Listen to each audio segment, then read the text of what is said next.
Hi friends, स्वागत है आपका अपने YouTube channel UPPCL 2.0 free online class में। आज आपका सेशन है हिंदी का जैन धर्म। तो आज आप जैन धर्म के विषय में पढ़ेंगे और इसमें प्रत्येक क्वेश्चन को बहुत बारीकी से समझाया गया है। बने रहिए वीडियो पर अंत तक, देखते रहिए आपका अपना चैनल यूपीपीसीएल 2.0। यदि आपने अभी तक हमारे पिछले वीडियो नहीं देखे हैं तो पिछले वीडियो देख लीजिए। आपको हमारे पिछले वीडियो का जो लिंक है हमारे वीडियो के लास्ट में एंड में मिल जाएगा। और यदि आप हमारे चैनल पर नए हैं तो चैनल को लाइक शेयर सब्सक्राइब करना ना भूलें। आज आपको बौद्ध धर्म और जैन धर्म के बारे में रिलेटेड क्वेश्चन पढ़ने हैं। और हमारा यहाँ पहला प्रश्न है आप सभी लोगों के लिए, त्रिरत्न की अवधारणा किससे संबंधित है? तो याद रखना त्रिरत्न जो है ना जैन धर्म से संबंधित है। और यहाँ त्रिरत्न कौन से हैं? सम्यक ज्ञान, सम्यक दर्शन, ठीक है ना, और सम्यक आचरण। ध्यान देना, सम्यक ज्ञान, सम्यक दर्शन और सम्यक आचरण, इन तीनों को मिलाकर के त्रिरत्न कहा जाता है। ठीक है, चलिए नेक्स्ट पॉइंट हमारा है पंचतंत्र दंत कथाएं किसके द्वारा रचित मानी जाती हैं? तो पंचतंत्र की कथाएं बौद्ध धर्म से संबंधित हैं और इनकी रचना जो है विष्णु शर्मा ने की थी। यह परीक्षा में बहुत आता है, आप लोगों की परीक्षा के लिए बहुत ही ज्यादा इंपॉर्टेंट है। नेक्स्ट पॉइंट हमारा दिया गया है भारत का सबसे बड़ा विश्व का दूसरा सबसे बड़ा मठ, इसका नाम है तवांग मठ, कहाँ पर स्थित है? तो ध्यान दीजिएगा, ये मठ आपका भारत के अरुणाचल प्रदेश में राज्य में स्थित है। अरुणाचल प्रदेश जो है आपका 7 सिस्टर्स में से एक माना जाता है और अरुणाचल प्रदेश की राजधानी जो है वो आपकी ईटानगर पड़ती है। ठीक है, तो ये तवांग मठ जो है ये अरुणाचल प्रदेश में बौद्ध धर्म को मानने वाले यहाँ पर बहुत सारे लोग हैं। नेक्स्ट क्वेश्चन है हमारा किस शहर को city of the Holi Buddha कहा जाता है? तो याद रखना ये वाराणसी के पास में पड़ता है आपका सारनाथ यूपी में। ठीक है ना, सारनाथ यूपी में city of the Holi Buddha कहा जाता है। क्यों? क्योंकि यहाँ पर सारनाथ में जो गौतम बुद्ध थे, ठीक है ना, जो गौतम बुद्ध थे इन्होंने सबसे पहली बार प्रथम बार उपदेश दिए थे। किसको उपदेश दिए थे? प्रथम बार अपने 5 साधकों को उपदेश दिए थे। ये 5 साधक कौन कौन से थे? पहला था कौंडिन्य, ठीक है ना, याद रखना, पहला था कौंडिन्य, दूसरा था बप्पा, तीसरा था महानामा,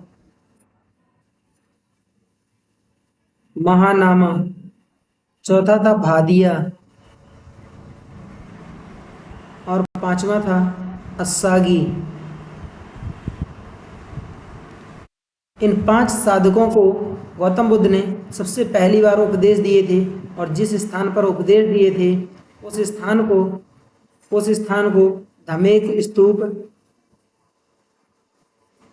धमेक स्तूप और ऋषिपत्तनम कहा जाता है। ऋषिपत्तनम में इन्होंने सबसे पहली बार सारनाथ में उपदेश दिए थे और जहां पर उपदेश दिए थे वहां पर जो अशोक थे, सम्राट अशोक ने धमेक स्तूप के नाम से वहां पर बनवाया है। हमारा नेक्स्ट क्वेश्चन है जैन तीर्थकर महावीर ने खालिस्तान शरीर का त्याग किया, कहां पर शरीर त्यागा था? ये इनकी मृत्यु कहाँ हुई थी? तो याद रखना पावापुरी नामक स्थान पर इनकी मृत्यु हुई थी। जैनों का खालिस्तान वर्ग केवल सफेद वस्त्र धारण करता है। तो यहाँ ध्यान देना कि जैन धर्म में जब दूसरी बौद्ध सभा हुई थी उस समय जैन धर्म जो है 2 भागों में विभाजित हो गया था। पहले भाग को कहा गया श्वेतांबर, ठीक है, श्वेतांबर, और दूसरे भाग को कहा गया दिगंबर। ठीक है, दिगंबर। यहाँ पर श्वेतांबर लोग जो हैं ये श्वेत वस्त्र धारण करते हैं, जबकि दिगंबर लोग जो है ना ये कैसे रहते हैं? ये नग्न रहते हैं। ठीक है ना, दिगंबर लोग नग्न रहते हैं और ये क्या करते हैं? ये श्वेत वस्त्रों का धारण करते हैं। ठीक है, तो यहाँ पर जैनों से संबंधित जो सफेद वस्त्र धारण करते हैं इनको हम श्वेतांबर के नाम से जानते हैं। नेक्स्ट पॉइंट हमारा जैन धर्म में परम ज्ञान का तात्पर्य क्या है? तो परम ज्ञान को कैवल्य कहा जाता है।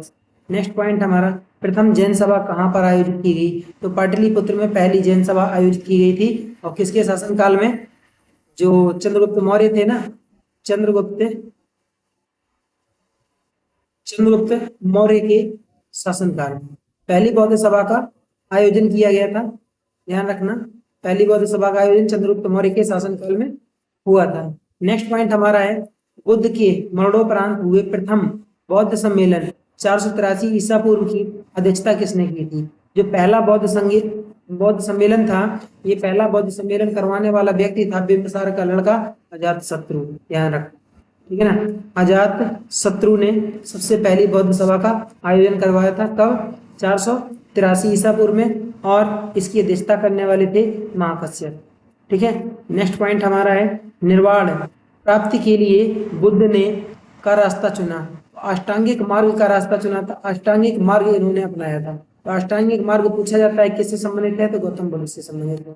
नेक्स्ट पॉइंट हमारा है, अगुंता निकाय और महावस्तु किससे संबंधित हैं? ये बौद्ध साहित्य माने जाते हैं।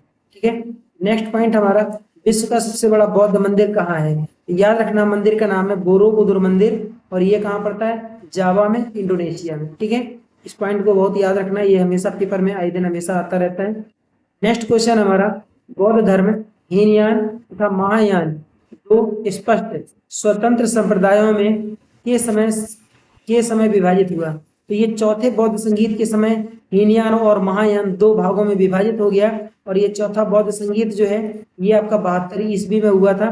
किसके शासनकाल में? कनिष्क। ठीक है ना, कनिष्क के शासनकाल में हुआ था, और ये कनिष्क राजा कहाँ का था? कश्मीर का। ठीक है ना, कश्मीर का राजा था, और ये चौथी बौद्ध सभा हुई थी कहाँ पर? कुंडलवन में। ठीक है, कुंडलवन में ये चौथी बौद्ध सभा का आयोजन किया गया था। नेक्स्ट क्वेश्चन हमारा, अजंता गुफाओं का निर्माण के शासनकाल में हुआ? तो अजंता जो गुफाएं हैं इनका निर्माण जो है गुप्त काल में हुआ, और अजंता की गुफाएं किससे संबंधित हैं? ध्यान रखना, जैन धर्म, ठीक है ना, जैन धर्म और बौद्ध धर्म, जैन धर्म और बौद्ध धर्म दोनों से अजंता की गुफाएं संबंधित हैं। नेक्स्ट क्वेश्चन है हमारा, हमारी एक पुस्तक आती है मार्केट में, और ये पुस्तक जो है इसमें आपको कंप्लीटली इलेक्ट्रिकल का कोर्स मिलेगा, 100+ इलेक्ट्रिकल क्वेश्चन मिलेंगे, और जो ट्रिक्स हैं ये 100+ आपको ट्रिक्स मिल जाएंगी। और ये किसी भी वनडे इलेक्ट्रिकल एग्जाम के लिए बहुत ज़्यादा फेमस बुक है, या बहुत ज़्यादा अच्छी बुक मानी जा रही है। ठीक है ना, और इस बुक को यदि मंगवाना है तो आप हमारे इस नंबर पर कॉल कर सकते हैं, और ये आपकी SSC जेई, UPPCL जेई और UPPCL से संबंधित, ठीक है ना, UPPCL से संबंधित कोई भी एग्जाम है, टेक्निकल का कोई भी वनडे एग्जाम है इलेक्ट्रिकल से संबंधित, उनके सबके लिए ये बहुत ही ज़्यादा उपयोगी पुस्तक है। चलिए नेक्स्ट है, कुछ MCQ है, आजीवक संप्रदाय के संस्थापक कौन थे? ध्यान देना यहाँ पर, उपाली, आनंद, मक्कली गोसाल और राघुलोभद्र। यहाँ पर 4 ऑप्शन आपको दिए गए, इनमें से राइट आंसर आपका हो जाएगा मक्कली गोसाल, और आजीवक संप्रदाय के संस्थापक मक्कली गोसाल को माना जाता है। यहाँ यह संप्रदाय जैन धर्म से संबंधित है। कल्पसूत्र भद्रबाहु द्वारा लिखित या रचित ग्रंथ है, याद रखना, कल्पसूत्र परीक्षा में खूब पूछा जाता है, जैन धर्म से संबंधित है। ये पंच महाव्रत जैन धर्म से संबंधित है। नेक्स्ट क्वेश्चन हमारा है, 23 में जैन तीर्थकर थे, तो 23 में जैन तीर्थकर जो थे महावीर स्वामी, पार्श्वनाथ, ऋषभदेव या शंकरदेव, इनमें से कौन थे? इसका राइट आंसर है ऑप्शन नंबर बी। ठीक है ना, पार्श्वनाथ 23 में जैन तीर्थकर थे। प्रथम तीर्थकर थे ऋषभदेव, और 24 में तीर्थंकर जो है महावीर स्वामी को माना जाता है, जबकि महावीर स्वामी को जैन धर्म का वास्तविक संस्थापक भी माना जाता है। नेक्स्ट क्वेश्चन है, महावीर ने निर्वाण प्राप्त किया था कब? 468 ईसा पूर्व में, 590 ईसा पूर्व में, 527 ईसा पूर्व में, और 568 ईसा पूर्व में। इनमें से राइट आंसर हो जाएगा आपका 527 ईसा पूर्व में, पावापुरी में। तो पावापुरी में इन्होंने महावीर स्वामी ने अंतिम सांस ली थी। ठीक है, निर्वाण प्राप्त किया था। इनकी पुत्री का नाम है प्रियदर्शनी, और इनके दामाद थे जामिल। तो महावीर स्वामी के बाद जैन धर्म को आगे बढ़ाने का श्रेय सबसे ज्यादा इनके दामाद को जाता है। ठीक है ना, और जैन धर्म में जो भाषा यूज की जाती है उसको प्राकृत भाषा के नाम से जानते हैं, और जो महावीर स्वामी थे उनको ज्ञान की प्राप्ति ऋषिपालिका नदी के किनारे हुई थी। नेक्स्ट क्वेश्चन है हमारा, महावीर स्वामी का जन्म कहाँ हुआ? तो महावीर स्वामी का जन्म देखते हैं, ऑप्शन नंबर पहला है सारनाथ, दूसरा है लुम्बिनीमन, तीसरा है कुंडलग्राम, और चौथा है नालंदा। इस क्वेश्चन का राइट आंसर हमारा हो जाएगा, महावीर स्वामी का जो जन्म स्थान है ये कुंडलग्राम माना जाता है। ठीक है ना, 468 ईसा पूर्व में कुंडलग्राम में इनका महावीर स्वामी का जन्म हुआ था। इनके बचपन का नाम वर्धमान और इनकी माता का नाम त्रिशला माना जाता है। नेक्स्ट पॉइंट हमारा है, जैनवाद में पूर्ण ज्ञान को निम्न में से जाना जाता है, किस नाम से? जिन, रत्न, कैवल्य या निर्वाण? यहाँ पर आपका राइट आंसर हो जाएगा ऑप्शन नंबर सी, कैवल्य। परम ज्ञान जो है जैन धर्म में पूर्ण ज्ञान को कैवल्य कहा जाता है, जिसे हम परम ज्ञान भी कहते हैं। जैन धर्म की पहली जो जैन सभा हुई थी ये पाटलिपुत्र में स्थूलभद्र की अध्यक्षता में हुई थी, और इस समय यहाँ के राजा थे मगध के, कौन?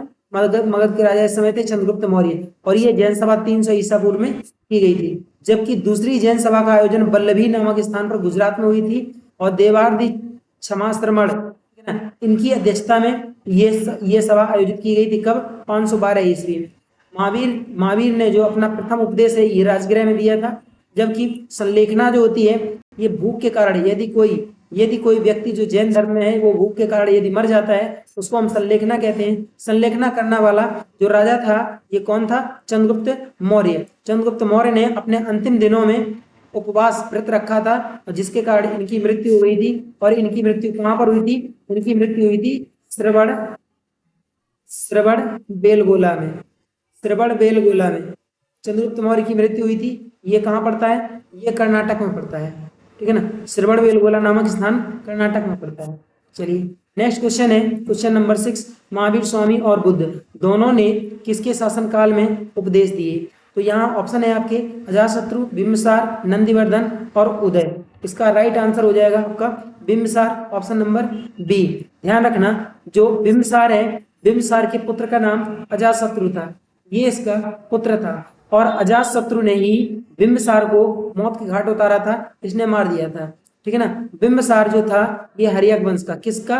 हर्यक वंश का राजा था, ठीक है ना। हर्यक वंश का राजा था, और हर्यक वंश के ये दोनों के दोनों राजा थे, ठीक है। अब देखिए बिंबिसार जो है मगध का राजा था, इसकी राजधानी राजगृह या राजगीर थी, और इसका पुत्र जो अजातशत्रु था, इसकी हत्या करने वाला इसका पुत्र ही था। इसकी हत्या जो बिंबिसार की हत्या जो है अजातशत्रु ने की थी। और अजातशत्रु ने, ठीक है ना, जब ये सभी त्याग दिए तो बौद्ध धर्म ग्रहण किया, और इसी के शासनकाल में पहला बौद्ध संगीत हुआ था।